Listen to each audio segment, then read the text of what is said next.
everybody needs an advocate. Because I'm not there 24/7. Families that have hemophilia mature faster. I've been feeling a lot of anxiety lately. I'm so tired of being strong. To understand how far we've come helps you appreciate where we are now. No is just no for this person. Somebody's gonna say yes sooner or later. And it helps you understand that there are more steps to be taken in the future. You're the first person I've met with a bleeding disorder. Let's fight the disease and not the people who have it. So Christian, thanks for doing this. Appreciate it. So Christian, you have, like me, severe hemophilia A, is that correct? Yes.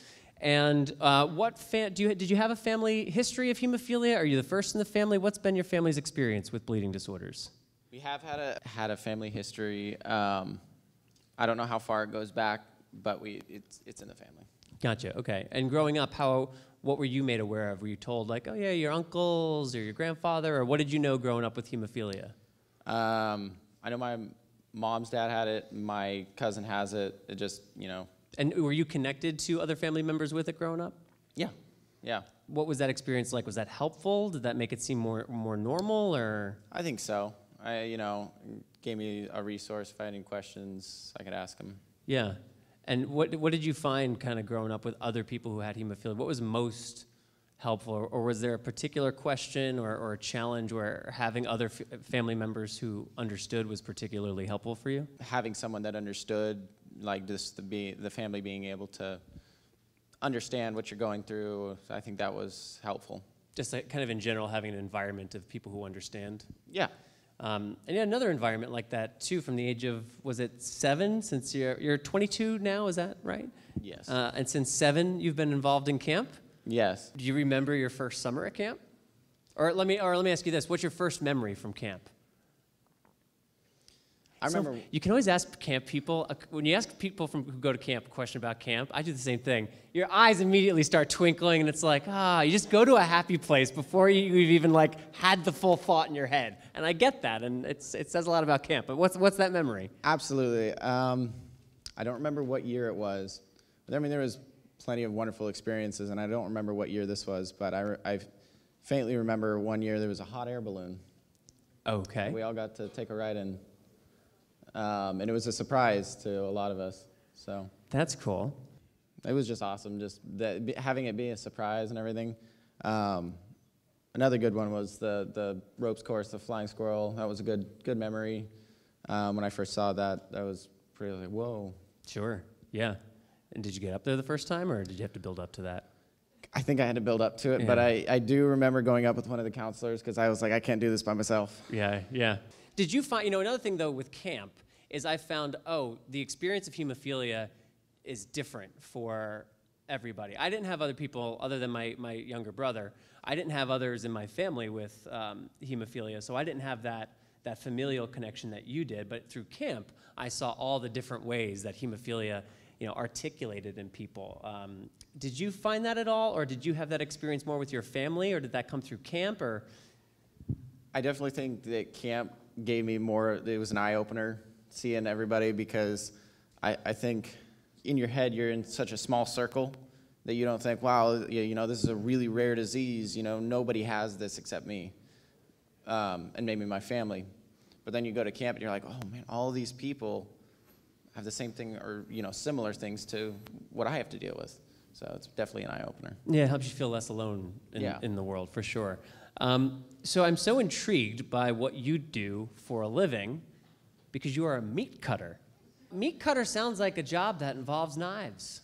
Lots of them. Little ironic for a hemo. Yes, and a saw too. And a saw. What meat am I eating that needs a saw? T-bones. Really? A saw? Yeah. How many different kinds of things do I eat that involve saws? A lot. Really? Yes. What else? Pretty much anything with a bone in it. Why meat cutting? What is it about meat cutting that compelled you? I think it was just an opportunity, and I saw it, and I took it. I think it was just, I saw this was a great opportunity, and I thought I could do it, and I just went for it. And now you had explained to me when we chatted a bit on the phone, kind of like the process. Would you mind just kind of giving people a sense of what that process is like to becoming, because the role that you have, you're working toward being a journeyman, is that the name of the role? Yes. So just lay us out, what does that look like? Well, basically, you have to find, you have to become an apprentice first. So find a place that's willing to train you while you learn, pay you while you learn. And so you usually start off either minimum wage or somewhere around there. And then as you learn, you get your wage increases. But you basically work right next to people that have been doing it for, years and years and years and years. You one of the younger people on the team, on the staff? Absolutely. By a bit, it sounds like, huh? Yeah. Huh, okay. And why is that? Is it just one of those positions that when people get in, they covet them and they stay there? Is that why it tends to be? That's the goal. It takes a long time to learn, so that's why it pays so well. It's something that you learn over years and years of experience. Did you have any apprehension, though, when this, like you said, you saw an opportunity and you took it? Did you have any apprehension as a guy with hemophilia that, oh, this might not be for me?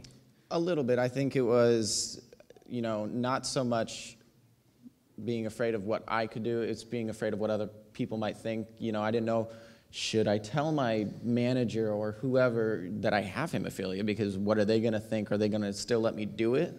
What did you decide? Don't leave us hanging. Eventually I told them, and I helped them understand. Like at first they were like, whoa, slow down. You're what?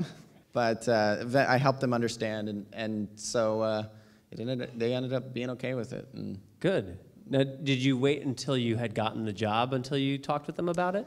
I'm going to have to plead the fifth on that.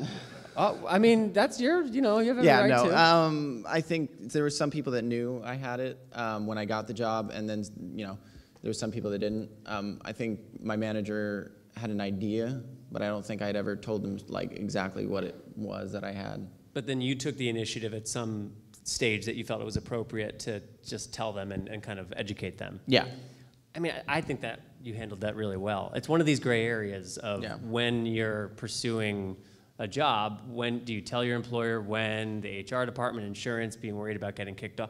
There's a lot of concern, and for good reason, and there's unfortunately a lot of gray area where people feel vulnerable if they disclose at certain points or in certain positions, but it sounds like you handled it really, really professionally and proactively. Instead of you just going out and telling them, I think it's better if you, just have a conversation and then have it come up naturally. And whether it is a potential employer or an existing employer or somebody that you might be dating, or if you're speaking to a school administrator about you or your child, there's often times where we're having to tell people what hemophilia or von Willebrand disease is. What did you use to help them understand without overwhelming them? Were there any tricks or tips or ways that you framed things just to try to make it as efficient and educational as possible without downloading like a clinical textbook onto them and just overwhelming them with info? Well, at first I gave them the basic overview. Hey, I bleed as much as everybody else. It's just my blood doesn't stop bleeding. I don't clot. But, I take medicine for it. I'm just like a normal person when I take my medicine. So as long as I take my medicine, I'm fine. But I just used my own knowledge that I've gained throughout the years and helped them understand it a little bit better.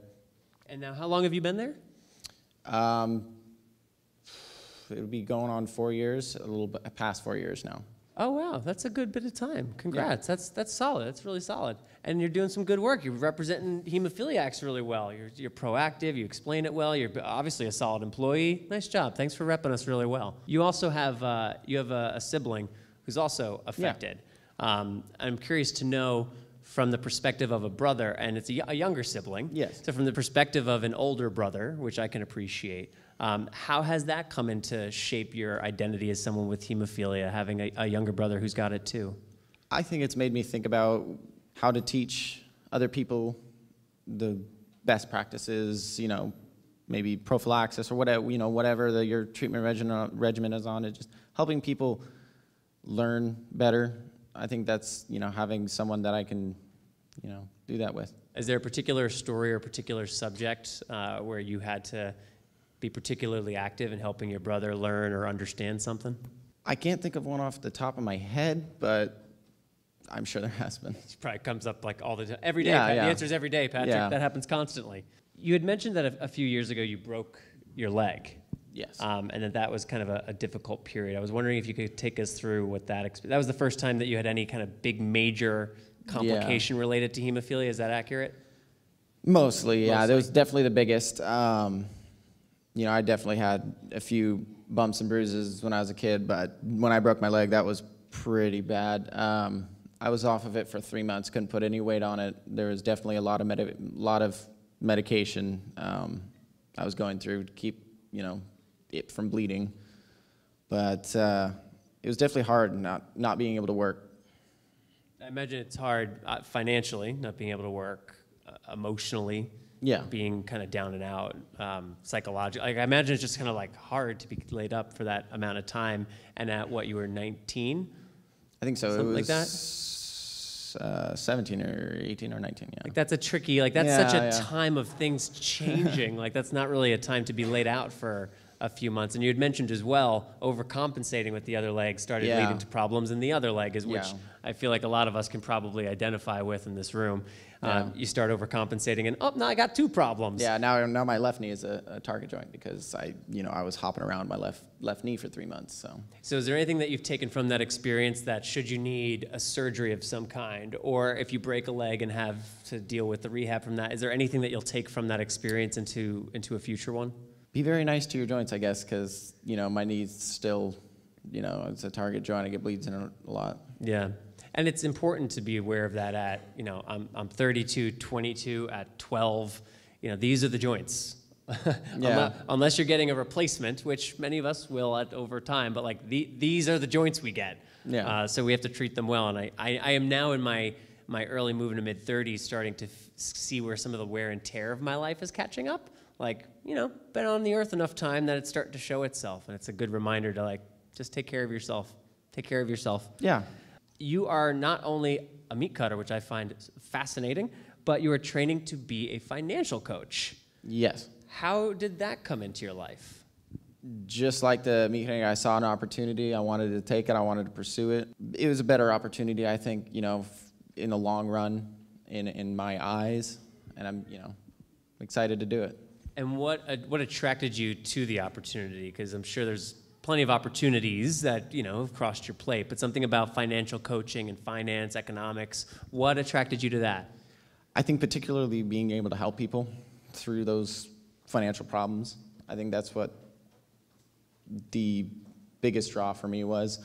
Obviously, you can make money while doing it, but I think helping people was my biggest draw to it. And have you had experiences with finances that you could appreciate why financial coaching is needed or necessary for people? Absolutely, because we do have a little bit of debt, and one of the biggest things they teach you when you first start doing what I'm doing is no debt. You know, it just chokes you out financially. Another tip or two that you have for us? Yeah, I mean, just be conservative with your money. Make a budget if you haven't already. Just know where your money's going. Because if you don't control your money controls you.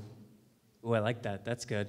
That's good. Mm-hmm. And we had talked a bit about this on the phone, too, having that emergency slush fund or saving account. Yes, absolutely. So that if you break your leg or if something goofy happens, as it will at some points in everyone's life, you're not throwing yourself into a desperate situation. You've got a rainy day fund somewhere to draw from, right? Absolutely. Having some kind of emergency fund, some kind of, like, you know, and you have to decide, you have to look at your budget and decide what that's going to be, you know, and usually you'd like to see about 3 months worth of money saved up. That way, you know, you can use that 3 months to get back on your feet. It's like a recommended runway of sorts, 3 months. That makes sense. All right. I'll have to let my wife know that we need to start putting a little more money in the slush fund. Yeah. All right, well, great, Christian. I'm going to invite Taylor up now to join us as well. Christian Sanders, everybody. Thank you, Christian. You're going to scoot down one chair. You scoot over that chair. You'll keep this mic. All right, so as Taylor joined us up here, Taylor, you keep coming up. I'm just going to read for everybody since you are our special guest. Shortly after Taylor's father's death from an X-linked recessive genetic disease, ALD, which I'm not going to try to pronounce that word. I'm going to let you do that part. What is it actually? Adrenoleukodystrophy. Yeah, that's what I was going to say. When she was 5 years old, Taylor began volunteering for Run for ALD, a nonprofit organization founded by her father, which raises awareness and money for ALD research. Taylor is the lead advocate for the organization, I did the same thing. It's a lot of fun. Having helped raise more than $200,000 for ALD research. In 2013, she successfully lobbied the New Jersey legislature and governor to enact a law requiring the screening of newborns for ALD. Taylor also testified before an advisory committee of the Secretary of Health and Human Services in support of the addition of ALD to the National Recommended Uniform Screening Panel. In January of 2017, Taylor, who is a genetic carrier of ALD, founded a nonprofit called Remember the Girls, intended to unite and empower carriers of X-linked recessive diseases and to help them advocate for more awareness in medical communities. Ladies and gentlemen, Taylor Kane. Hi, Taylor. Hi. Let's go to the beginning. Can you give us a little more background on ALD? What exactly is it? Yes, so ALD is a rare genetic disease that destroys the white matter in the brain. So basically, a male that's affected with ALD will lose all basic functionality. My dad lost the ability to walk, talk, swallow. He developed early onset dementia and pretty much went into a completely vegetative state until he passed away 2 years after his diagnosis. And you said males somewhere in there. Does it primarily affect males? Yes, it's an X-linked recessive disease, just like hemophilia A and B, where men have the full-blown disease and where women are traditionally considered to be carriers of the disease. And even in the language you're using, picking up on some of the similarities we can appreciate in this community, what are you learning about who we have, to use your word, traditionally considered carriers of ALD? What are we learning about these carriers? So at the time that my dad was diagnosed with ALD, I was 3 years old, and because of ALD's inheritance pattern, the doctors told my mom that I was 100% a carrier of ALD. And they told her that this meant that I would have a 50% chance of passing ALD on to any children that I might have, but as far as symptoms go, they said I didn't have anything to worry about and that I just carried the gene in my body. So less than 2 decades later, I'm 20 now, it's now known that over 90% of ALD carriers do eventually develop physical symptoms of the disease. So, you know, this knowledge is obviously startling, seeing that less than 2 decades ago, they thought that carriers were completely asymptomatic. And a couple years ago, I found that this information was not just unique to ALD. There's various other X-linked recessive diseases where carriers have traditionally thought to be just carriers. And I know that hemophilia is one of those diseases, as well as Duchenne muscular dystrophy, Alport syndrome, Kennedy's disease. There's a whole handful where, you know, we're really battling with the rhetoric of what it means to be a carrier, because in the definition of the word carrier, you know, it's someone that carries something but is not affected by it. And clearly we know that we are affected by the diseases that we carry, so. Yeah, I heard someone say, and I've repeated this a few times, with regard to our community, so we have mild, moderate, severe hemophilia, and those, you get that marker depending on what percentage of that factor protein exists in you against the 100%. And if you have severe, you have less than 1%, for example. And I've heard the refrain, treat the number, not the gender. So if the factor level is consistent with a diagnosis of mild hemophilia, that's a person with mild hemophilia. Now, I don't know that it's actually that simple, and I'm sure clinicians would have, you know, there's reasons to poke holes in that very simple way of framing things. But there is a paradigm shift that we have to reconcile, and it's interesting to hear you talk about the pervasiveness of that paradigm shift across X-linked recessive diseases. Well, let's talk about ALD specifically. Yeah. So if 90% of carriers we now accept at some point in their life develop symptoms, there must be some type of medical response or clinical response to that data becoming present. So what is that response? So there definitely has been a positive response, and I've found that just through connecting with other carriers of ALD, people are really receptive, you know, to the message that I'm putting out there that, you know, we're not just carriers, we deserve more research, we deserve to be included in clinical trials, because even though we don't have the full-blown disease, being a carrier of ALD still negatively affects our quality of life, and that's something that we can't just push aside. So in the ALD community in particular, ALD either comes on early onset, so, you know, between the ages of like 2 and 10 years old, or late onset, which was in the case of my dad, which is a lot less common. So most carriers find out that they're carriers after they have a son who is diagnosed with ALD. So for most carriers, you know, it was too late for them to do like alternative reproductive options, and they're immediately thrown into the caregiver role. So I found that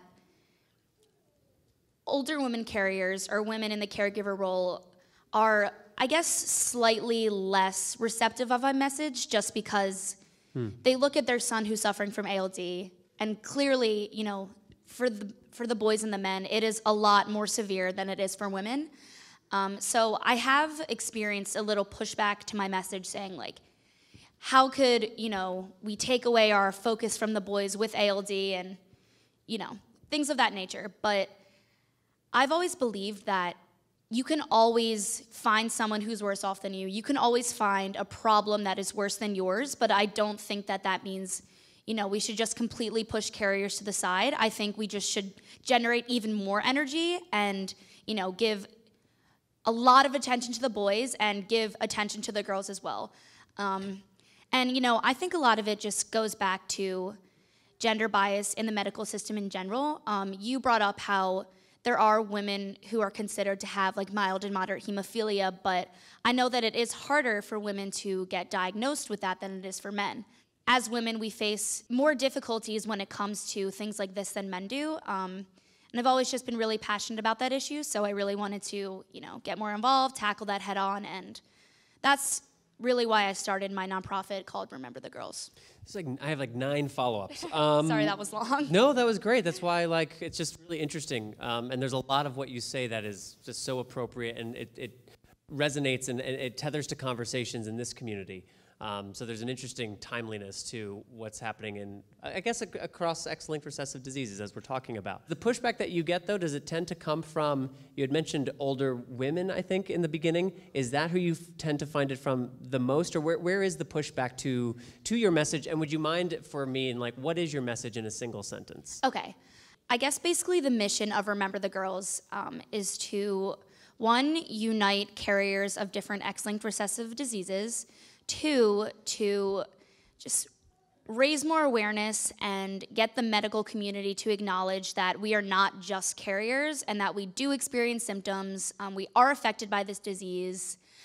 And then 3, just to, you know, inform the public about what it means to be a carrier, just because all of these diseases are rare diseases. So that just, you know, provides an even greater roadblock.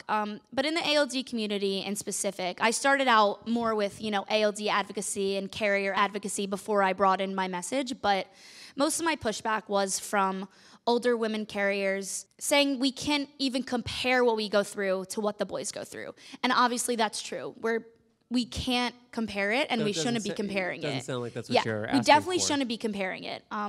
You know, I had to watch my dad go from completely fun, outgoing guy, like his friends would call him Gabby because he talked so much, so that's where I get it from, obviously, to someone who couldn't talk at all, was in a completely vegetative state. So, you know, I've seen firsthand how horrible ALD is. And so I would never, ever be trying to downplay how it affects males. But as you said, you know, we can walk and chew gum at the same time. We can put a lot of focus and attention on men, do a lot of research on them, but we also really need research on women as well. Because, you know, if you think about it, if a carrier knows that she's a carrier and she can take the proper path to avoid passing on the disease, it could stop in its tracks right there. So I'll like get into the different reproductive options a little bit later. If I like if you that'll teasing come out up. the future sound bites. That's but, good. Well, you know what's interesting about that, and this is an important distinction between ALD and say hemophilia. The management of hemophilia is in a much different place than ALD. Yeah. So to hear you talk about reproductive options and enabling women with the education of their bodies and of what they're carrying so that they could make a fully informed decision, that would also be really helpful here in hemophilia, but we can manage hemophilia to a much greater degree than ALD. So it's a critical difference. It is one of the critical differences. Yeah, so I actually did learn that information through a survey that I've been conducting over the past year. So I'm sure there's a bunch of carriers out there. Feel free to join the Remember the Girls private Facebook group. I've been sharing an anonymous survey that I started in there for carriers to, provide more information about their disease, just because I'm obviously not an expert on all the different diseases, assess their needs, just basically talk about their experiences. And I'm hoping to use that information to put it into more of like a presentation and start sending it out and making it public. But through that survey, I did find out that many carriers with hemophilia do go for natural conception. And as you mentioned, that's something that's very, very different in the ALD community, just because ALD has no effective treatment or cure. If it's diagnosed before symptoms develop, the boy could have a bone marrow transplant, which, would make it more likely that he would live a normal life. But most carriers do tend to do what's called in vitro fertilization with pre-implantation genetic diagnosis. Very long word, I know. You got that out. So basically it's doing in vitro, testing the embryo before, and then using the ones that don't have the defective gene. So Sure. I want to go back to something you had mentioned in your goals. The second goal was about changing or raising awareness within the medical community. What have you found to be successful as an advocacy tactic in that regard? Because I think that's something that we're always asking ourselves as patient organizations and advocacy groups is how can we help shape the conversation from a medical standpoint? I personally don't have any symptoms that are attributable to ALD. Most women start experiencing them between the ages of 30 and 40, so still have a little bit of time before I need to start looking out for that. But I always, any doctor that I ever go to, I always inform them of my carrier status, even though most primary physicians have no clue what ALD is, and especially how ALD affects carriers. I will be prepared to tell them that information myself. I will tell them all I know about symptoms I can develop, and then hopefully, they'll go on to do more research of their own and so they can know more what to expect and they can give me a proper what I need. Yeah, using the opportunity in front of you, essentially. Yeah. So I've definitely found that you have to be your own advocate, which is unfortunate, but especially in the rare disease community, a lot of doctors just don't know about rare diseases, especially just a primary care doctor or even a lot of different specialists. So you definitely have to be your own advocate and even literally print out information, bring in information, just so they can have something physical to look at and to keep. So that's what I found to be most effective. I've talked to other carriers who have done the same, literally printed out a bunch of studies and brought them into the doctor's office. But, seeing where we are just in the medical community right now, that's definitely what we need to do. Sure, sure. Thanks for being very open. So let's invite Mike up. A round of applause for Taylor, everybody. And I'll ask you guys to scoot. If you just pass that microphone up to here. As the amazing Mike Hargett makes his way to the stage, the only guy I know to ever lose 280 pounds. Did you know this guy lost 280 pounds? How are you, man? You can correct any of this that I get wrong. Sure. Mike Hargett here, who lives with hemophilia, when he found out that he was in need of a life-saving heart transplant in 2014. Is that right, Mike? Originally 2012. Originally 2012. He began a quest to lose the weight he needed to make that possibility, because at that time, no one with severe hemophilia had ever had a heart transplant before, to see if that was even going to be a possibility. At his heaviest, Mike was at 505 pounds. He lost 280 pounds and was able to go undergo that heart transplant. The first hemophiliac to ever receive one. He has since received a second, right? So you're the first and the second. You're very greedy with the titles, Mike. I really am. I really am. Spread the wealth. I am trying. Mike, how you doing? I'm great. My organs are doing great. Good. So go through the timeline a little bit. So the first transplant was in May 9th, 2016. And the second was in Halloween of last year. So from Halloween, so about a year ago. Yeah. So what's been the kind of highlights of your medical journey since that second transplant a year ago? Being able to pee again. Hey. I'm very open about my pee talk now. After my heart transplant, my kidney function went down because of the immunosuppression meds I was on. And so I did dialysis for almost 9 months. So being on dialysis gave me a whole different perspective because I had to do nocturnal hemodialysis 3 times a week for 8 hours a day. And so, I try to compare, everybody's kidney works 24/7, and mine worked basically, almost 18 hours a week. Being on dialysis, I could only make about 15 cc's of urine a day. And so my joke was that I could always, every single time on a road trip, I could always beat someone without having to go to the bathroom because they would have to stop before I would. Nice. And now I make it a point to stop at rest stops and take selfies with bathrooms just because I can now. Yeah. It's not everybody that needs to do that, and it's only certain people that can really appreciate how essential peeing is at a rest stop. So 9 months of dialysis, so then it's only been the last few months that you've been off of that and kind of in this current phase of your health journey. Is that accurate? Correct, yeah. And at the end of this journey, let's just, let's spoil that right now. What's coming up for you in a few weeks? October 5th, I leave for a trip to Barcelona, Spain with my girlfriend. And it's so surreal because my whole entire health journey and life has been a what if. People with chronic illnesses in the hemophilia bleeding disorders and without, you're kind of always waiting for that other shoe to drop.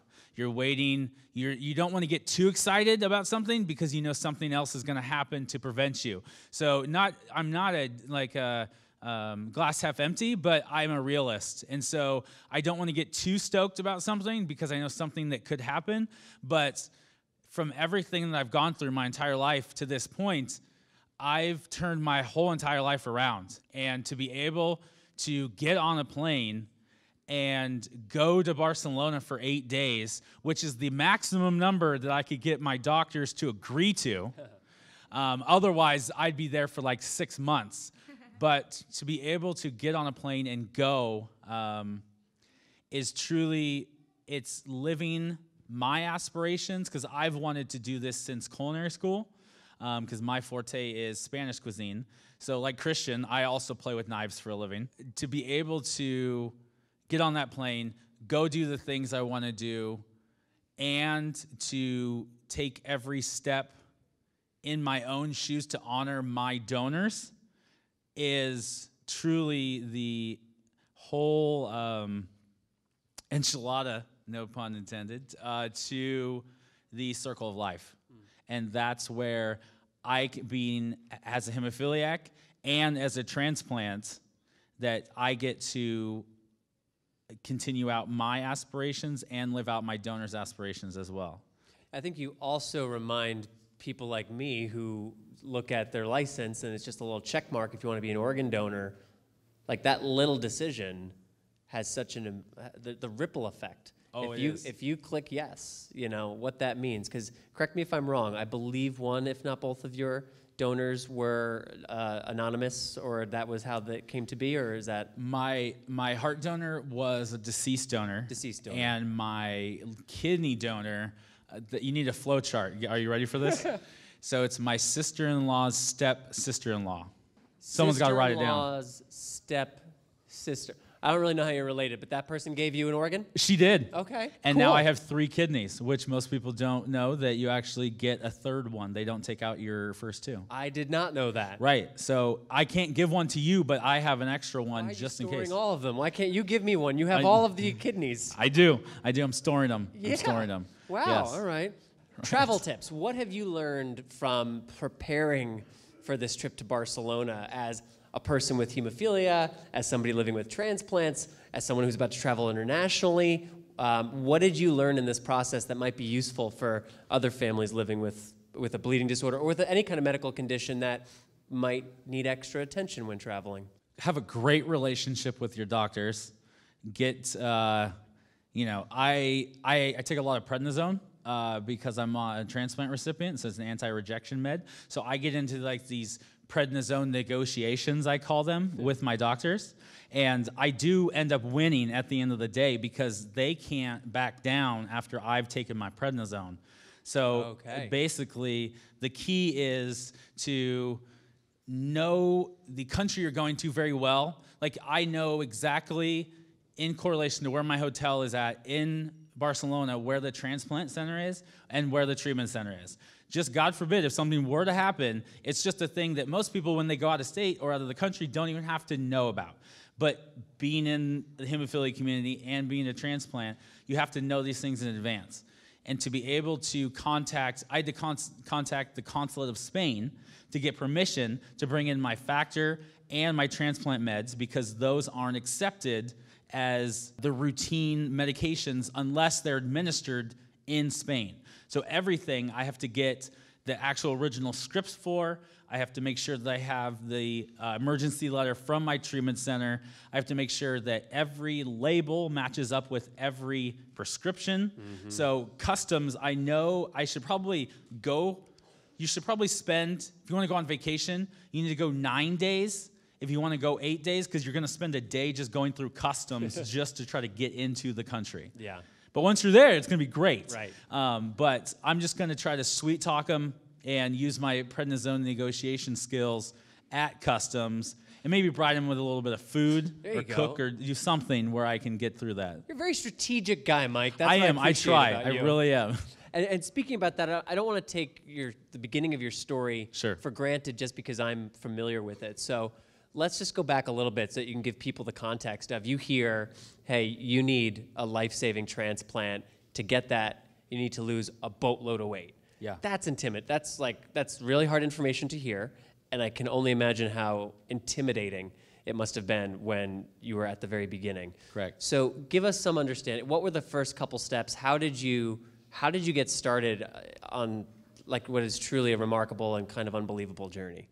So the first thing was that I just had to realize that no matter what happened, no amount of money could fix what I had going on. You know, I always have a saying that if money could fix it, it's not a problem. And so ultimately, it became a choice of me trying to better myself, that I couldn't pay someone to fix my weight. I had to do it myself. So I had to realize that I was worth it, and that I made the decision to better myself, to ultimately see my niece, Lily, who is here, graduate from high school. She was and still is my rock. She is the reason that I turned my life around for the better, because I wanted to be able to run and play on the play structure with her, and at the weight that I was going to be able to, and my sick heart, that was not going to happen. What did it mean to turn your life around? Yeah, so I did almost a year of counseling for how to deal with eating emotionally, because that was huge. You know, because of everything I had going on, the number one thing I only had control over was food. So, and everybody, they eat and they have fun, but they mourn with food and they celebrate with food. So food is inevitable. I always tell, like, why couldn't I have some other issue? But because you have to eat every day, it's inevitable. So I had to basically tell everybody in my support circle what I was doing. And if they didn't line up with my goals, it's trying to stay around like-minded people.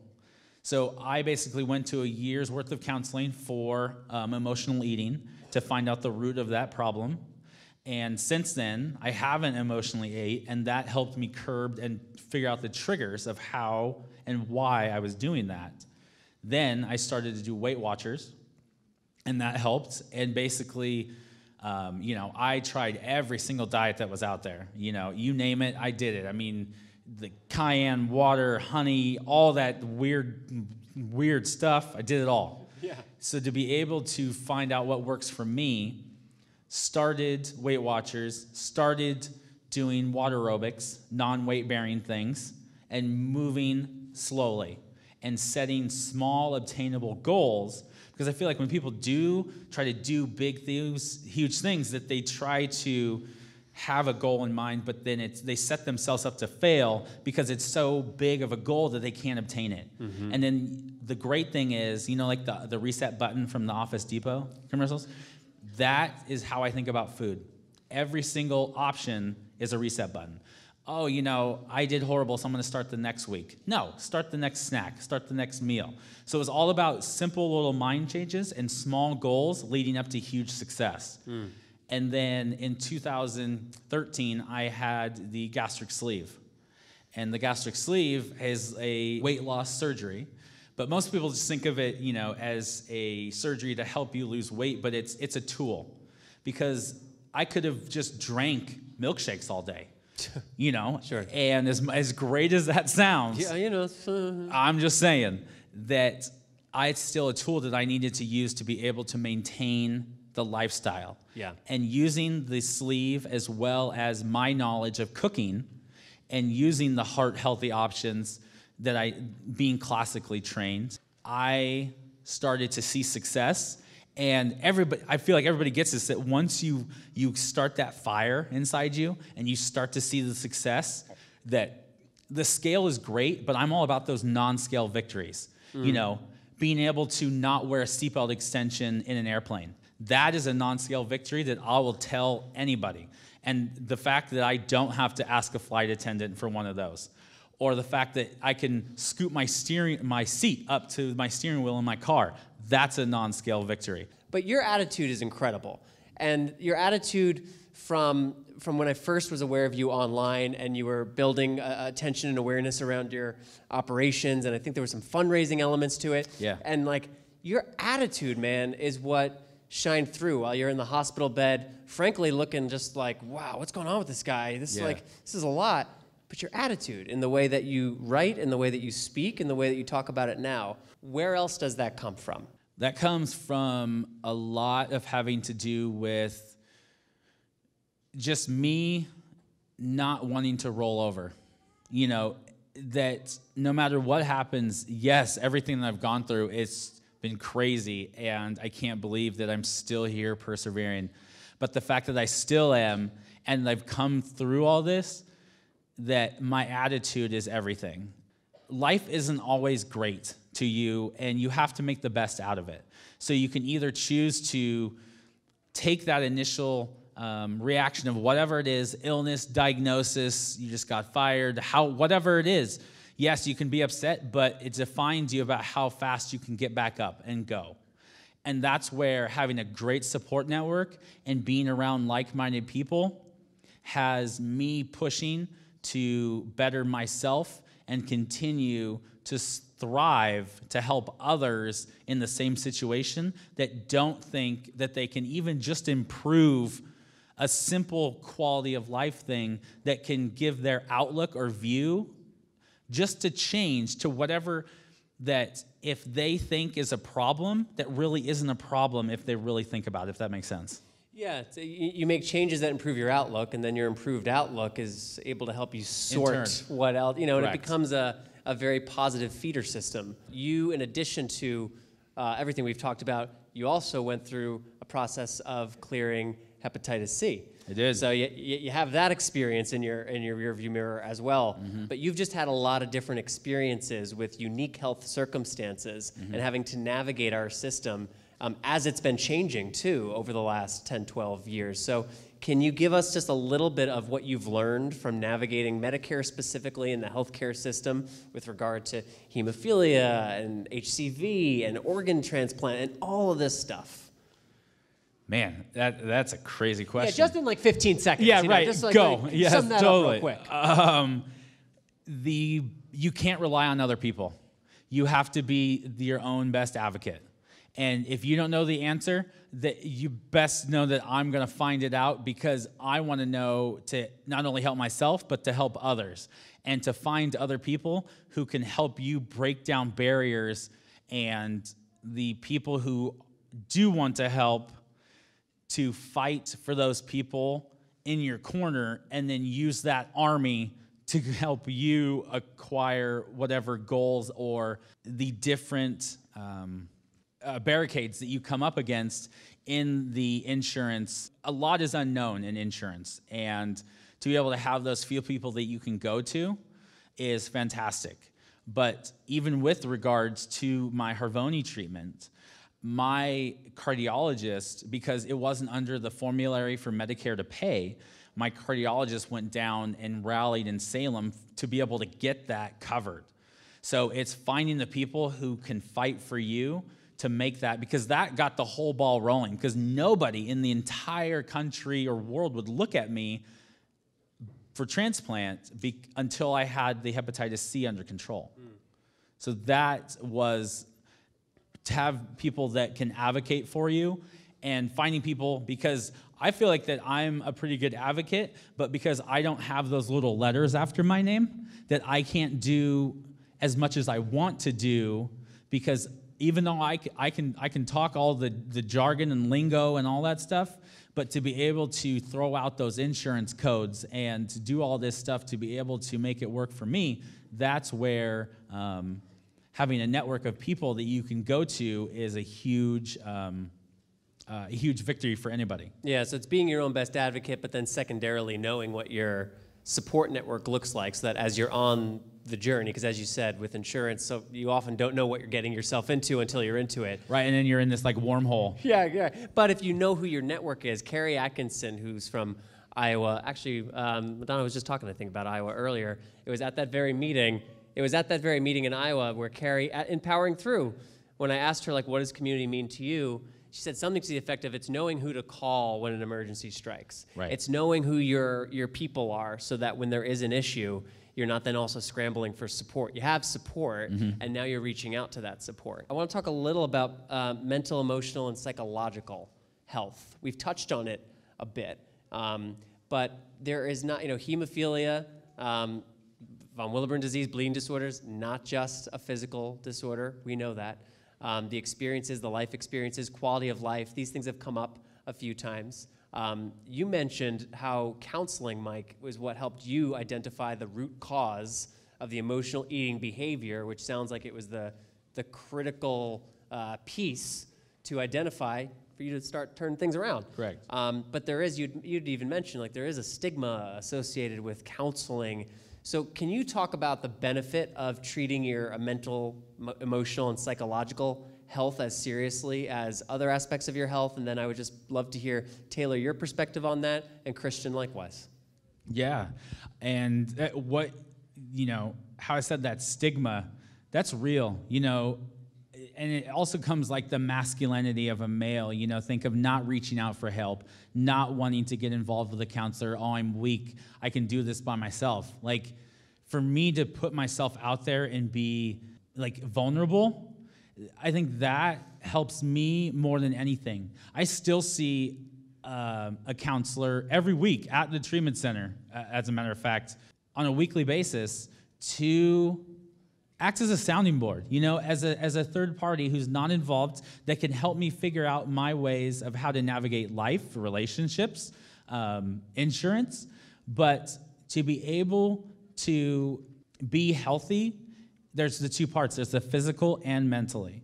And I believe that I almost think, physically is great, but to be in a mental headspace where you feel good about yourself emotionally, that's winning more than physically. Because if you're not mentally prepared for what you're going to do, say transplant, that can mess with your head. Sure. There's a lot that goes involved into transplant, and then being the first hemophiliac to be, I have a great friend, Dwayne, who always says, you never want to be the first or the last person to do anything. Whoops. Right. But in this case, I didn't have a choice. Right. And so I had to prepare myself for this journey. And a lot of people, were like, hey, this is so much for you to take on. Like, I can't even imagine you going through this. And all the things that I've had to go through, the psych evals and the counseling and the financial, they all play a key role into your mental state. And for me to want to get help and to make sure that I have my head right, it keeps me in check, because I can go once a week, I can talk candidly, and she helps me. And if I say something out of line or I'm doing something out of line, I think she takes more prednisone sometimes than I do, because she gets on me just as much as I get on her. Yeah. So to be able to have a relationship with a counselor, and the fact, if you don't like the counselor you're going to, find a new one. Have a connection. I go to one that specializes with chronic illnesses, and then have, that relationship. You're not being punished for seeking help. And if anybody thinks that, man, that's messed up. Well, and like you said, you have to find like-minded people. Like Yes. not everyone is going to share the perspective that, I want people to have. But I Right. find that people who do share a perspective and philosophy, and I spend more time with those people. Correct. Taylor, what about for you? What would you say to that? I think it's so important, as you mentioned, to know that it's okay to reach out and that you need help. I kind of have two different things to say. When I was younger, for a few years, I went to a grief counselor after my dad passed away, to learn how to just keep on living my life. At the time he passed away, I was in kindergarten, so I didn't know anyone who didn't have two parents. It was really hard for me, because I remember making Father's Day cards in second grade before Father's Day, and I was the only person in the class that was making one for their grandpa. So it was really nice, to be able to, that my mom put me in that counseling and was able to just, get me used to what life would be like without my dad. And then I've also been going to a counselor for the past few years, just a general counselor who kind of helps me, look at the things that have gone on in my past, look at what's going on in my current, and see how that affects my day-to-day life. Seeing that I don't develop physical symptoms, but I know that I can possibly in the future, it's kind of like I'm existing in this gray area, not knowing when they're gonna come, not knowing what to really expect, not knowing what, if anything, I can really do. So, it's definitely something that does worry me, but I've found that just through advocacy and through telling my story and through just meeting new people in the rare disease community that I've just learned how to be empowered, and I've just changed the bad situation that I was put in for the positive. Obviously, it's not as easy for everyone to just become an advocate or especially to advocate for yourself, but I've just always found that taking your negative situation and putting that energy towards something that could better the lives of other people is just the best thing that you can do. And Christian, what about for you, the role of mental, emotional, and psychological health in all this? I think getting through day to day, it's just what really helps is having a positive frame of mind.